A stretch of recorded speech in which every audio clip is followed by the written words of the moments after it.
अस्सलाम वालेकुम फ्रेंड्स। मैं हूं मोहसिन रज़ा और आप लोग देख रहे हैं 24/7 टीचर्स ऑनलाइन। दोस्तों, मुझे उम्मीद है कि आप लोगों ने अब तक हमारी जितनी भी एक्सरसाइजेज़ मैंने आप लोगों को दी थी वो आप लोगों ने सॉल्व कर ली होंगी। और मुझे ये भी बताते हुए खुशी महसूस हो रही है कि हमारे कुछ दोस्त जिन्होंने ये मेरी क्लासेस अटेंड करना शुरू की वो अब छोटे मोटे प्रोग्रामर बन गए हैं। दोस्तों, हमने काफ़ी सारी बात प्रोग्रामिंग के हवाले से कर ली है और आगे हम मज़ीद अपनी प्रोग्रामिंग की क्लासेस जारी रखेंगे। और आज के इस लेक्चर से हम लोग जो है कुछ एडवांस मतलब बात करेंगे सी प्लस प्लस के ऊपर। और उसमें हम बात करेंगे, हमारा जो आज का बेसिकली क्लास 9 का टॉपिक है वो भी रेपिटेशन स्ट्रक्चर है। और उसमें आज हमारा जो मेन फोकस रहेगा वो वाइल लूप के ऊपर रहेगा। तो चलिए हम लोग अपनी क्लास शुरू करते हैं। क्लास शुरू करने से पहले हम लोग ये देख लेते हैं कि हमने पिछली क्लास के अंदर क्या क्या चीज़ें कवर अप की थी और कौन कौन सी चीज़ें हमने देखी थी। दोस्तों, पिछली क्लास के अंदर हमने बात की थी कंडीशनल स्टेटमेंट के ऊपर और उसके बाद हम लोगों ने देखा था कि हमारे लॉजिकल ऑपरेटर्स क्या होते हैं। उसके साथ ही हम लोगों ने इस एल्फ स्ट्रक्चर के ऊपर बात की थी। और फिर हम लोगों ने एंड पे जो है उसका एक सैम्पल प्रोग्राम मैंने आपको डेव सी प्लस प्लस के अंदर लिखकर दिखाया था। और साथ ही आप लोगों को एक एक्सरसाइज भी दी थी कि आप लोग घर जाइए और इसको कोड कीजिए। और मुझे उम्मीद है कि आप लोगों ने वो एक्सरसाइजेज भी जो है वो अच्छे तरीके से सॉल्व कर ली होगी। दोस्तों, आज की जो हमारी क्लास है उसमें हम लोग देख लेते हैं कि हमने कौन से टॉपिक जो है वो कवर करने हैं। दोस्तों, आज की क्लास के अंदर हम लोग बात करेंगे रेपिटेशन स्ट्रक्चर के ऊपर, मतलब लूप्स की बात करेंगे। और उसमें हम देखेंगे कि वाइल लूप क्या है और फिर उससे रिलेटेड जो है एक प्रोग्राम करेंगे। और एंड पे जो है सेम और प्रीवियस प्रैक्टिस में आप लोगों को एक एक्सरसाइज दूंगा। ठीक है जी, हम अपनी क्लास का बाकायदा आगाज़ करते हैं और बात करते हैं रेपिटेशन स्ट्रक्चर की। दोस्तों, हम रोज़मर्रा ज़िंदगी के अंदर जो है काफ़ी सारी चीज़ें ऐसी होती हैं जो हमारी लाइफ के अंदर जो है रिपीट हो रही होती हैं। मसलन दिन और रात का रिपीट होना, कि दिन आता है फिर उसके बाद रात आ जाती है और उसके बाद फिर दिन आ जाता है, तो ये चीज़ें रिपीट हो रही हैं। उसके बाद 4 मौसमों का रिपीट होना कि गर्मी आ गई, सर्दी आ गई, ख़िज़ां आ गई, बहार आ गई। और ये कंटिन्यूसली हर ईयर जो है वो रिपीट हो रहा है। अगर हम किसी कंपनी की बात करते हैं तो उसमें हम मुलाजमों की जो हर माह की तनख्वाह है वो रिपीट हो रही है। तो इसी तरह सी प्लस प्लस के अंदर जो है रिपीटिशन को हैंडल करने के लिए हम लोग लूप्स का इस्तेमाल करते हैं। लूप्स मतलब चलती रहती हैं। और इसमें हमारे पास 3 किस्म के लूप होते हैं। एक उसमें हमारे पास वाइल लूप है, दूसरा उसमें हमारे पास फॉर लूप है और तीसरा जो है हमारे पास डू वाइल लूप है। दोस्तों, आज की इस क्लास के अंदर हम लोग बात करेंगे सिर्फ वाइल लूप के ऊपर और फिर मैं आपको उससे रिलेटेड एक प्रोग्राम भी लिखकर दिखाऊंगा। और फिर आने वाली क्लास के अंदर हम बाकी जो हमारा रेपिटेशन स्ट्रक्चर मतलब फॉर लूप है और डू वाइल लूप है उसके ऊपर बात करेंगे। दोस्तों, वाइल लूप जो है लूप्स की एक किस्म है। While loops mean do it until condition is true, कि जब तक हमारी कंडीशन ट्रू नहीं होगी वो चीज़ रिपीट होती जाएगी जो हम उसे बताएंगे। वाइल लूप कैन एग्जीक्यूट 0 और मोर टाइम। ये वाइल लूप जो है 0 टाइम या मोर टाइम रिपीट हो सकता है। अब दोस्तों, वाइल लूप का स्ट्रक्चर क्या है लिखने का, उसमें हम एक कीवर्ड जो रिजर्व कीवर्ड है, मतलब इसका हम वेरिएबल डिफाइन नहीं कर सकते, वो वाइल लिखेंगे। और वाइल लिखने के साथ ही जो है हम with in brackets logical expression डालेंगे, मतलब वो कंडीशन डालेंगे या कोई एक्सप्रेशन डालेंगे। जब तक वो ट्रू नहीं होगा तो हमारा जो लूप का स्ट्रक्चर है वो चलता रहेगा। और फिर हम ब्रेसिस के अंदर जो है अपनी स्टेटमेंट लिखेंगे। जो हमारी स्टेटमेंट 1 है, यहाँ पे स्टेटमेंट 2 है, 3, 4, 5 इसी तरह और स्टेटमेंट्स भी आ सकती हैं। ये वो स्टेटमेंट्स हैं जो हमारी रिपीट होती रहेंगी until that condition which have been pasted in our brackets. ये जो ब्रैकेट्स के अंदर जहाँ पे लॉजिकल एक्सप्रेशन आपको लिखा हुआ नज़र आ रहा है, यहाँ पे जो है वो हमारी कंडीशन या लॉजिकल एक्सप्रेशन आ जाएगी। जब तक ये ट्रू नहीं होगी हमारा वाइल लूप जो है वो रिपीट होता रहेगा। और जो इसके अंदर स्टेटमेंट्स हैं हमारी 1, 2 वो भी सारी हमारी रिपीट होती रहेंगी। दोस्तों, चलते हैं हम अपने सैम्पल प्रोग्राम की तरफ। इसमें देखें, यहाँ पे हमने एक सैम्पल प्रोग्राम लिखना है। इसमें हमने करना क्या है, write a C plus plus program. हमने सी प्लस प्लस का एक प्रोग्राम लिखना है which calculate the sum of 1000 first number of numeric. हमारी जो गिनती के न्यूमेरिक वैल्यूज़ हैं उसमें जो फर्स्ट 1000 नंबर है, मतलब 1 2 3 4 और इसी तरह अगर हम चलते जाएं 1000 तक, तो वो उनका प्रोग्राम जो है हमें सम दिखाए, मतलब उनका टोटल दिखाए कि एक के साथ अगर हम प्लस करते हैं 2 तो 3 हो गया, 3 के साथ 3 प्लस करते हैं तो वो 6 हो गया, 6 के साथ हम प्लस करते हैं 4 तो वो हमारा 10 हो गया, और इसी तरह ऑनवर्ड चलते जाएं। और जब तक हमारे 1000 नंबर पूरे नहीं हो जाते तब तक वो लूप चलता रहेगा और हमें जो है वो सम दिखाएगा। तो चलिए दोस्तों, मैं ये आपको इसका अब प्रोग्राम इधर स्लाइड्स के ऊपर नहीं दिखाऊंगा, क्योंकि हमने पहले ही बात की थी, शुरू की कुछ स्लाइड्स थी जिसमें हम लोग पहले प्रोग्राम का कोड देखते थे और फिर लाइव जाकर करते थे। फिर मैंने आपको बताया था कि हम लोग जो है नेक्स्ट क्लास से जो है आगे हम पिछली 1-2 क्लासेस से जो है हम डायरेक्ट लाइव प्रोग्राम ही लिखते हैं, और उसमें फिर मैं आपको साथ साथ समझाता रहता हूँ। तो चलिए जी, हम लोग अपना Dev C plus plus on करते हैं। डेव सी प्लस प्लस पे हम लोगों ने क्लिक किया और ये ओपन हो रहा है, और जैसे ही ओपन हो जाता है तो हम लोग जाके फाइल के नीचे ये जो न्यू का मेन्यू है यहाँ क्लिक करेंगे, सोर्स फाइल पे क्लिक करेंगे। सोर्स फाइल पे क्लिक किया तो हमारे पास ये Dev C plus plus open हो गया। तो अब हम लोग अपना कोड करना शुरू करते हैं। शॉप फाइन आ गया, इंक्लूड और फिर हमने IO स्ट्रीम इंक्लूड करनी है, IOFTREAM स्ट्रीम। उसके बाद हमने वही यूजिंग नेम स्पेस और फिर हमने FTD लिखा, सेमीकोलन लगाया। दोस्तों सेमीकोलन हमें याद है कि हमने हर मतलब लाइन के एंड पे लगाना है। उसके बाद हम लोगों ने इंट मेन का फंक्शन लिया, और मेन के फंक्शन के साथ जो है हम लोगों ने ब्रेसेस लगाई मेन की, और मेन की ब्रेसेस लगाने के बाद यहाँ पे बारी आती है जी हमारे वेरिएबल डिक्लेयर करने की। तो हम यहाँ पे कमेंट भी डाल सकते हैं। कमेंट डालने के लिए वही तरीक़ाकार है। लाइन कमेंट डालने के लिए हम 2 फ्लैशेस लगाएंगे और यहाँ पे लिखेंगे कि जी डिक्लेयर वेरिएबल्स। हमने वेरिएबल्स डिक्लेयर करने हैं, और वेरिएबल का हमने नाम रखा इंट नम। पहला वेरिएबल हमने एक इंट टाइप का लिया है और उसका नाम जो है वो नम रखा है। नम से मुराद जो है नंबर, आप नंबर पूरा भी ले सकते हो। उसके बाद हमने दूसरा वेरिएबल लेना है इंट सम। अब ये 2 हमने वेरिएबल लिए हैं। इन 2 वेरिएबल्स को हमने क्या करना है, पहला जो वेरिएबल है वो नम का है, उसमें देखें हमारे पास नंबर आएंगे, मतलब 1 2 3 4 5 और इसी तरह वो चलता जाएगा। और जो दूसरा हमने वेरिएबल लिया है वो इंट सम का लिया।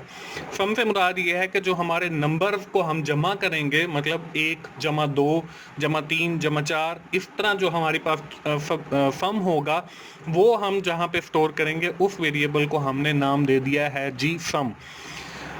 तो आगे चलते हैं जी अपने प्रोग्राम की तरफ, और हम इनको वैल्यूज असाइन करते हैं। हम यहाँ पे एक कमेंट डालेंगे जी assign values two variables.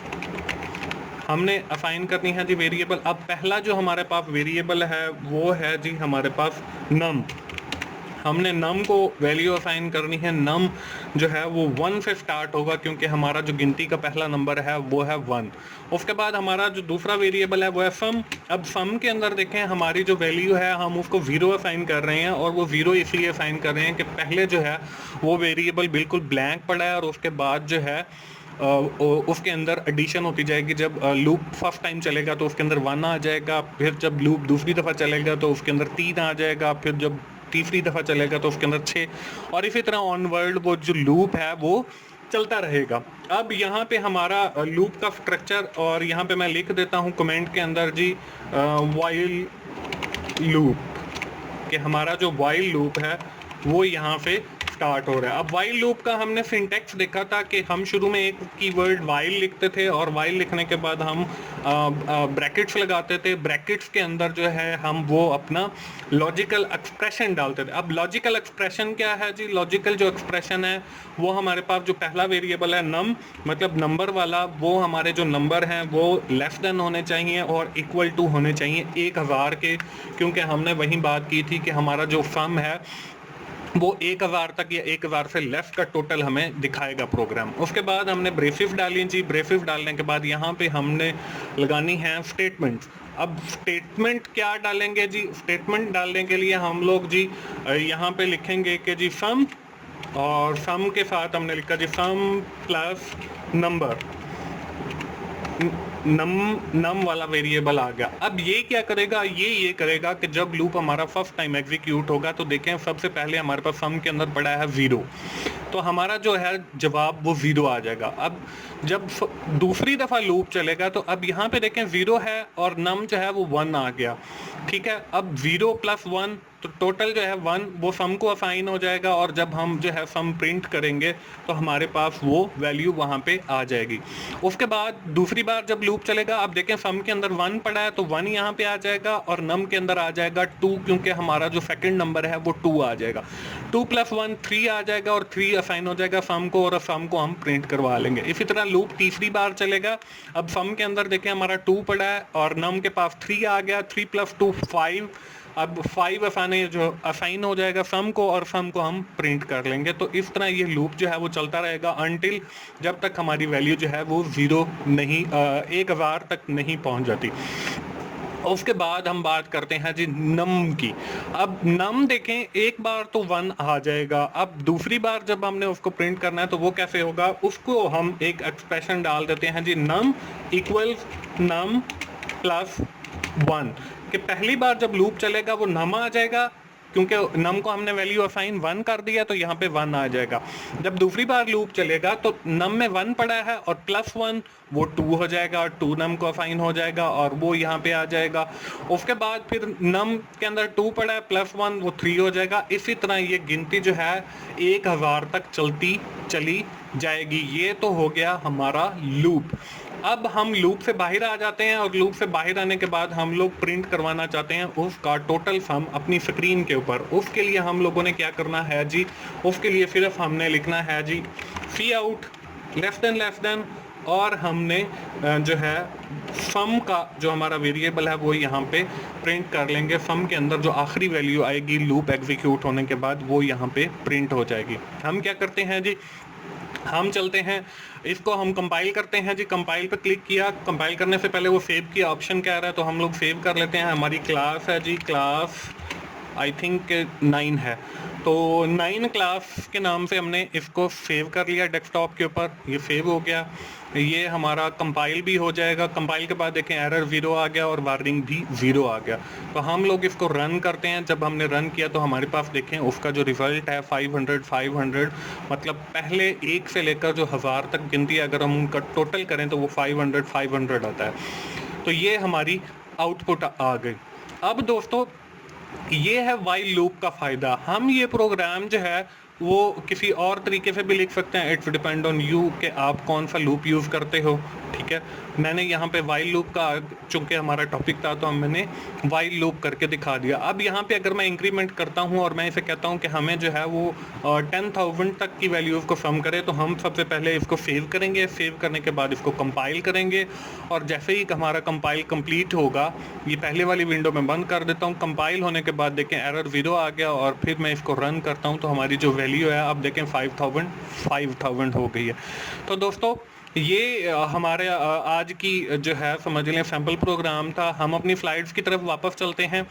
Right a C program which calculate the sum of 1000, ये मैंने आप लोगों को लाइव डेव C++ के ऊपर करके दिखाया। उसके बाद दोस्तों आज की जो हमारी एक्सरसाइज है वो कुछ इस तरीके से है। Write a C++ program which calculate the sum of odd integer, कि आप लोगों ने जो प्रोग्राम लिखना है उसमें सिर्फ ऑड इंटीजर जो है मतलब 1, 3, 5, 7 इनको जो है वो प्लस करना है, और टिल दैट कि अपर लिमिट से मुराद क्या है, अपर लिमिट आपने यूज़र से इनपुट करवानी है। And also calculate the sum of even number separately, और फिर आपने इवन नंबर को भी अलग से कैलकुलेट करना है। ये आपके 2 प्रोग्राम बन जाएंगे, एक ऑड नंबर को कैलकुलेट करेगा, एक इवन नंबर को कैलकुलेट करेगा। ये आप एक ही प्रोग्राम के अंदर भी कर सकते हो।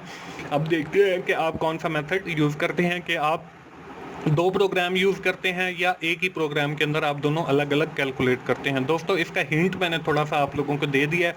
When you are calculating the odd number और इवन नंबर, आपने क्या करना है, एक वेरिएबल लेना है। वेरिएबल लेने के बाद उसको आपने मॉड्यूलस करवाना है 2 के साथ, क्योंकि अगर हम कैलकुलेट करना चाहते हैं इवन नंबर तो हमने आ रहा जो सबसे पहले लूप चलेगा वो 2 होगा, और 2 का जब हम मॉड्यूलस 2 के साथ लेंगे तो वो हमारा जवाब, क्योंकि मॉड्यूलस जो है वो हमें रिमाइंडर देता है और रिमाइंडर बच जाएगा हमारे पास 0। तो आपने सबसे पहले ये चेक करना है कि कौन से नंबर ऐसे हैं जिनको अगर हम 2 के साथ डिवाइड करें तो हमारा जो जवाब है वो 0 आता है। ये इफ कंडीशन भी इसके अंदर यूज होगी और हमारा जो है मॉड्यूलस ऑपरेटर भी यूज होगा by using these two tools for C++ modulus and if else structure. आप ये प्रोग्राम राइट कर सकते हो। उम्मीद है कि आप लोग ये प्रोग्राम अगली हमारी क्लास तक राइट कर लेंगे और मुझे आके जवाब बताएंगे कि ऑड नंबर का भी और इवन नंबर का भी। दोस्तों ये थी हमारी आज की क्लास। हम जल्दी से समराइज कर लेते हैं कि हमने आज की क्लास के अंदर क्या सीखा है। हमने रेपिटेशन स्ट्रक्चर के ऊपर बात की है और उसमें हमने व्हाइल लूप जो है उसके बारे में पढ़ा है, और मैंने आपको फिर एक व्हाइल लूप के हवाले से प्रोग्राम भी लिखकर दिखाया। दोस्तों ये थी हमारी क्लास आज की, क्लास 9। उम्मीद है आप लोगों को मेरी वीडियोस पसंद आ रही होंगी और आप प्रोग्रामिंग सीख रहे होंगे। और अगर आपको मेरी वीडियोस पसंद आ रही हैं, आप अपने दोस्तों से शेयर कीजिए, उन्हें लाइक कीजिए और अपना फीडबैक कमेंट्स की सूरत में दीजिए, और मेरा चैनल सब्सक्राइब कीजिए ताकि मेरी हर आने वाली नई वीडियो जो है और नई क्लास के हवाले से वो आप लोगों तक पहुँच सके। थैंक यू वेरी मच दोस्तों। अल्लाह हाफिज़।